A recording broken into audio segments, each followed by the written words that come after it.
Prophet Muhammad is the Son of Man. In the previous discourse, we perused and commented upon the marvelous vision of the prophet Daniel, Daniel 52. We saw how the four beasts that represented the four kingdoms succeeding one another were the powers of darkness, and how they persecuted the Jews and the early church of Jesus, which was constituted of true believers in the one God. We also remarked that those powers were pagan and allegorically described as ferocious brutes. Further, we saw that the 11th horn, which had eyes and mouth, which uttered blasphemies against the Most High, had fought and overcome his saints, had changed the times, and the law of God could be no other than the Emperor Constantine, who in 325 CE promulgated his imperial rescript, proclaiming the creed and the decisions of the Nicene General Council. In this article, let us follow our researches patiently with regard to the glorious BAR NASHA, or the Son of Man, who was presented upon the clouds to the Most High, to whom was given the Sultaneh, Sholtana in the original text, that is, dominion or empire, honor and kingdom forever, and who was commissioned to destroy and annihilate the terrible horn. Now let us proceed forthwith to establish the identity of this BAR NASHA. Before finding out who this Son of Man is, it is but essential that we should take into consideration the following points and observation. A. When a Hebrew prophet predicts that all the nations and peoples of the earth shall serve him, that is the BAR NASHA, or the people of the saints of the Most High, we must understand that he means thereby the nations mentioned in Genesis the 15th, 18, 21, and not the English, the French, or the Chinese nations. B. By the phrase, the people of the saints of the Most High, it is understood to mean first the Jews and then the Christians who confessed the absolute oneness of God, fought and suffered for it until the appearance of the BAR NASHA and the destruction of the horn. C. After the destruction of the horn, the people and the nations that will have to serve the saints of God are the Chaldeans, Medo-Persians, Greeks, and the Romans, the four nations represented by the four beasts that had trod upon and invaded the Holy Land. From the Adriatic to the walls of China, all the various nations have either as Muslims received the homage or as unbelievers served the Muslims, who are the only true believers in the one God. DD. It is remarkable to realize the significant fact that God often allows the enemies of his true religion to subdue and persecute his people because of two purposes. First, because he wants to punish his people for their lethargy, drawbacks, and sins. Secondly, because he wishes to prove the faith, the patience, and the indestructibility of his law and religion, and thus to allow the infidels to continue in their unbelief and crime until their cup is full. God in due time himself intervenes on behalf of the believers when their very existence is on its beam ends. It was a terrible and most critical time for all Muslims when the Allied forces were in Constantinople during those awful years of the armistice. Great preparations were made by the Greeks and their friends to take back the Grand Mosque of Hagia Sophia. The Greek Patriarch of Constantinople went to London carrying with him a precious ancient patriarchal cope set in gems and pearls for the Archbishop of Canterbury, who was strenuously advocating the restoration of Constantinople and the grand edifice of St. Sophia to the Greeks. On the eve of the celebration of Prophet Muhammad's night journey to heaven, called Al-Miraj, the sacred building was crammed with a great multitude of the suppliant faithful, who till the dawn most earnestly supplicated the Almighty Allah to deliver Turkey, and particularly the sacred house, from those who would fill it with ugly idols and images as before. In connection with that patriarchal mantle or cope, I wrote an article in the Turkish paper, the Akşam, showing the existence of a schism between the Greek Orthodox and the Protestant Anglican churches. I pointed out that the cope was not meant as a pallium of investiture and recognition of the Anglican orders, and that a reunion between the two churches could never be accomplished unless one or the other of the parties should renounce and abjure certain articles of faith as heretical and erroneous. I also pointed out that the cope was a diplomatic bribe on behalf of Greece and its church. The letter ended with these words: "All depends upon the grace and miracle which this bakskish of a pontifical cope is expected to work." The result is too well known to be repeated here. Suffice it to say that the Patriarch died in England, and the Almighty, who sent the BAR NASHA to crush the horn and chase out the legions of Rome from the east, raised Mustafa Kemal, who saved his country and restored the honor of Islam. It is to be noted that the Jews were the chosen people of God until the advent of Jesus Christ. In the eyes of the Muslims, neither the Jews nor the Christians have a right to claim the title of the people of the saints of the Most High, because the former reject Jesus altogether, while the latter insult him by deifying him. Moreover, both are equally unworthy of that title because of their refusing to recognize the last prophet who has completed the list of the prophets.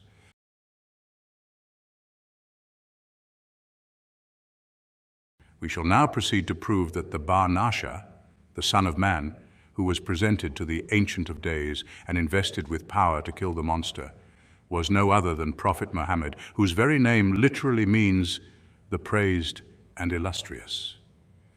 Whatever other person you may try to invent in order to deprive the august messenger of Allah of this unique glory and majesty bestowed on him in the divine court, you will only make yourselves ridiculous, and this for the following reasons.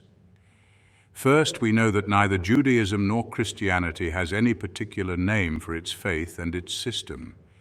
That is to say, neither the Jews nor the Christians have any special name for the doctrines and forms of their faith and worship. Judaism and Christianity are not scriptural nor authorized either by God or the founders of those religions. In fact, a religion, if true, cannot properly be named after its second founder, for the real author and founder of a true religion is God and not a prophet. Now, the proper noun for the laws, doctrines, forms, and practices of worship, as revealed by Allah to Prophet Muhammad, is Islam, which means making peace with him and among men. Mohammedanism is not the proper appellation of Islam, for Prophet Muhammad, like Prophet Abraham and all other prophets, was himself a Muslim and not a Mohammedan. Judaism means the religion of Judah. But what was Judah himself? Surely not a Judaist. And similarly, was Christ a Christian or a Jesuit? Certainly neither of them. What were then the names of these two distinct religions? No names at all. Then we have the barbarous Latin word religion, meaning the fear of the gods. It is now used to express any mode of faith and worship. Now, what is the equivalent word for religion in the Bible? What expression did Moses or Jesus use to convey the meaning of religion? Of course, the Bible and its authors make no use of this word at all. Now, the scriptural term used in the vision of Daniel is the same as applied repeatedly by the Quran to Islam, namely din, and in the Quran, din, which means recompense on the day of judgment. And the tribune is the dayana, or the judge. Let us read the description of this celestial court of judgment. The tribunes are set, the books are opened, and the dina, recompense of judgment, is established. By the books is to be understood the preserved tablets, wherein the decrees of God are inscribed, from which the Quran was revealed by the angel Gabriel to Prophet Muhammad, and also the books of accounts of every man's actions. It was according to the decrees and laws of God contained in that preserved tablet and the wicked actions of the horn that the great Dayana, the judge, condemned it to death and appointed Prophet Muhammad to be Aden, that is, commander or lord, to destroy the monster. All this language of Daniel is extremely Quranic. The religion of Islam is called Dinui Islam. It was according to the decrees and laws of this Dina that the BAR NASHA destroyed the devil's religion and his lieutenant, the horn. How can it then be at all possible that any man other than Prophet Muhammad could be meant by the appearance of a son of man in the presence of the Most High? Islam is indeed a judgment of peace because it possesses an authenticated book of law with which justice is administered and iniquity punished, the truth discerned and the falsehood condemned, and above all, the oneness of God, the eternal rewards for good deeds, and eternal damnation for wicked actions are clearly stated and defined. In English, a magistrate is called justice of peace, that is to say, a judge of peace. Now this is in imitation of a Muslim judge who settles a quarrel, decides a case by punishing the guilty and rewarding the innocent, thus restoring peace. This is Islam and the law of the Quran. It is not Christianity nor the gospel, for the latter absolutely forbids a Christian to appeal to a judge, however innocent and oppressed he may be. Matthew 25, 26, 38, 48. Second, the Son of Man, or BAR NASHA, is certainly Prophet Muhammad, for he came after Constantine and not before him as Jesus or any other prophet did. The Trinitarian regime in the East, represented by the horn, which we rightly identify with the Emperor Constantine, was permitted to fight with the Unitarians and vanquish them for a period described in the figurative, prophetical language as time, times, and half a time, which phrase signifies 3 centuries and a half, at the end of which all the power of idolatry on the one hand and the Trinitarian dominion and tyranny on the other were eradicated and swept away entirely. There is nothing more absurd than the assertion that Judah the Maccabeus, was the BAR NASHA on the clouds and the horn Antiochus. It is alleged that, if I remember aright, Antiochus, after desecrating the Temple of Jerusalem, lived only 3 years and a half or 3 days and a half, at the end of which time he perished. In the first place, we know that Antiochus was a successor of Alexander the Great and king of Syria, consequently one of the 4 heads of the winged tiger, and not the 11th horn of the 4th beast, as stated in the vision. In the 8th chapter of the book of Daniel, the ram and the he-goat are explained by a saint as representing the Persian and the Greek empires, respectively. It is expressly explained that the Greek empire immediately succeeded the Persian, and that it was divided into 4 kingdoms, as stated in the first vision.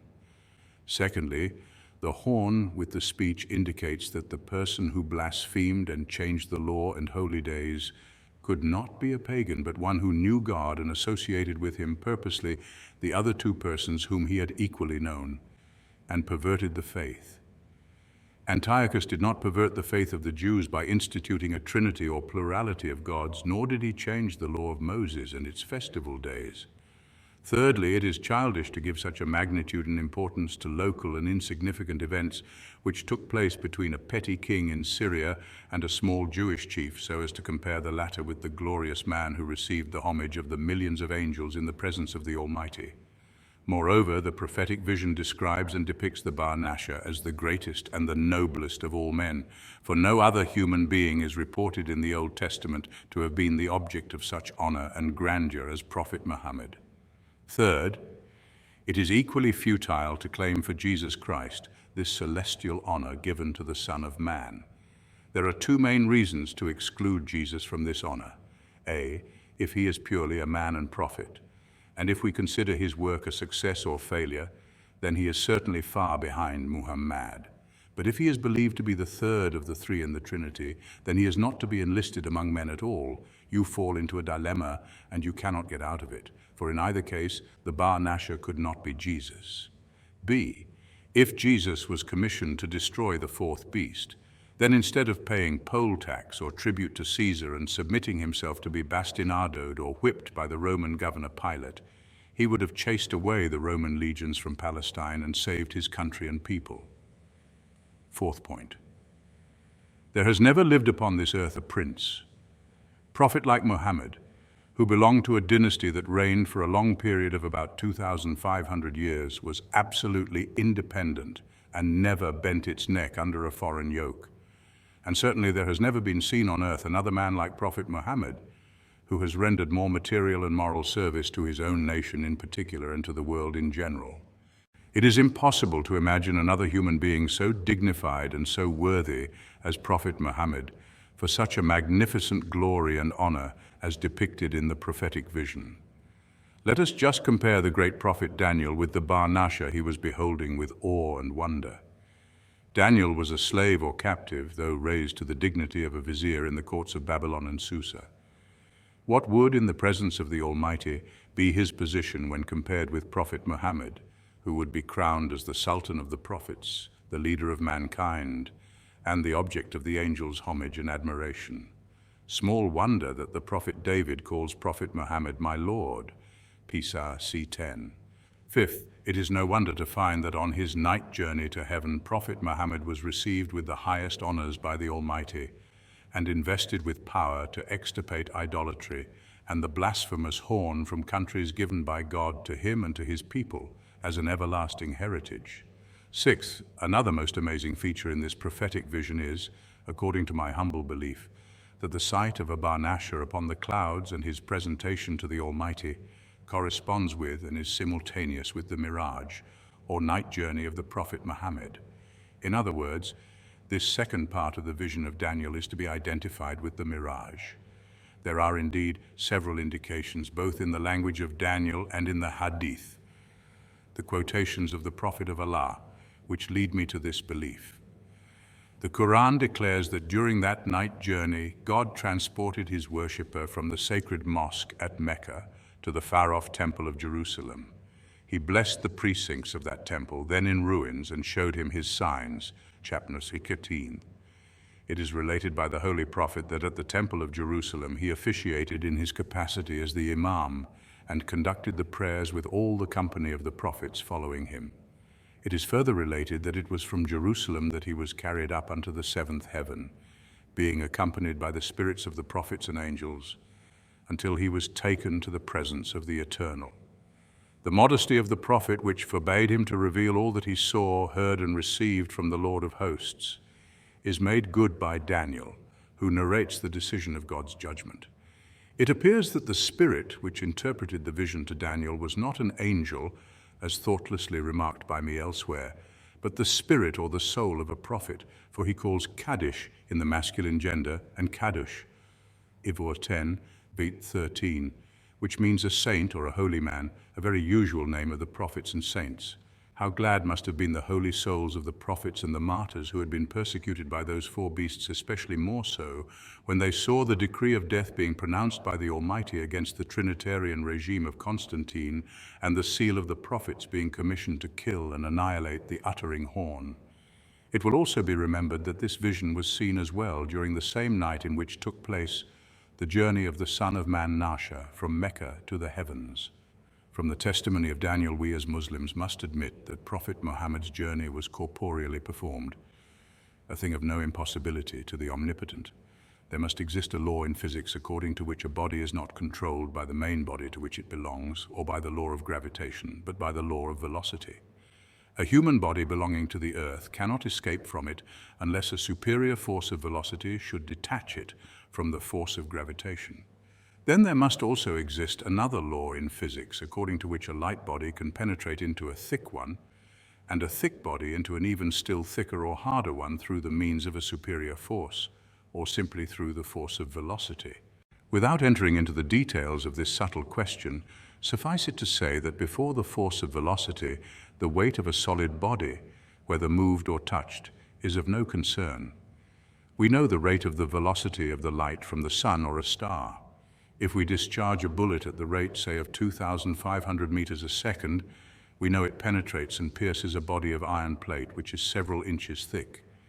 Similarly, an angel, who can move with an infinitely greater velocity than that of the light of the sun, and even the thought in the mind could, of course, transport the bodies of Prophet Jesus to save him from the crucifixion, and Prophet Muhammad in his miraculous challenge of the ascent journey, Miraj, with an astounding facility and rapidity, and set at naught the law of gravitation of the globe to which they belonged. Paul also mentions a vision he had seen 14 years before of a man who had been taken up into the third heaven and then unto paradise, where he heard and saw words and objects that could not be described. The churches and their commentators have believed this man to be Paul himself. Although the language is such as to convey to us the idea that he himself is the man, yet out of modesty it is that he keeps it a secret lest he should be considered a proud man. 2 Corinthians 1:4. Although the Quran teaches us that the apostles of Jesus Christ were good people, their writings cannot be relied upon because the wrangling and disputant churches have subjected them to interpolations. The Gospel of St. Barnabas states that Paul afterwards fell into an error and misled many of the believers. That Paul does not reveal the identity of the person seen by him in the vision, and that the words which he heard in paradise cannot be spoken, and no man is permitted to speak them, shows that Paul was not himself the person who was taken up to heaven. To say that Paul, for reasons of humility and out of modesty, does not praise himself is simply to misrepresent Paul. He boasts of having rebuked St. Peter to his face, and his epistles are full of expressions about himself which do rather confirm the idea that Paul was neither humble nor modest. Besides, we know from his writings to the Galatians and the Romans what a prejudiced Jew he was against Hagar and her son Ishmael. The glorious person he saw in his vision could be no other than the person seen by Daniel. It was Prophet Muhammad that he saw, and dare not report the words which were spoken to him, because on the one hand he was afraid of the Jews, and because on the other he would have contradicted himself for having glorified himself so much with the cross and the crucified. I am half convinced that Paul was allowed to see the BAR NASHA, whom Daniel had seen some 6 centuries before. But the angel of Satan, who was continually pouring blows upon his head, 2 Corinthians 7, forbade him to reveal the truth. This an admission by Paul that the angel of Satan, as he calls him, prohibited him from revealing the secret of Prophet Muhammad, whom he had seen in his vision. If Paul was a true righteous worshipper of God, why was he delivered into the hands of the angel of the devil, who was continually beating him on the head? The more one reflects on the teachings of Paul, the less one doubts that he was the prototype of Constantine the Great. In conclusion, I may be permitted to draw a moral for the non-Muslims from this wonderful vision of Daniel. They should take to heart a lesson from the fate which befell the 4 beasts, and particularly the horn, and to reflect that Allah alone is the one true God, that the Muslims alone faithfully profess His absolute oneness, that He is aware of their oppressions, and that they have their Caliph of the Prophets near to the throne of the Most High.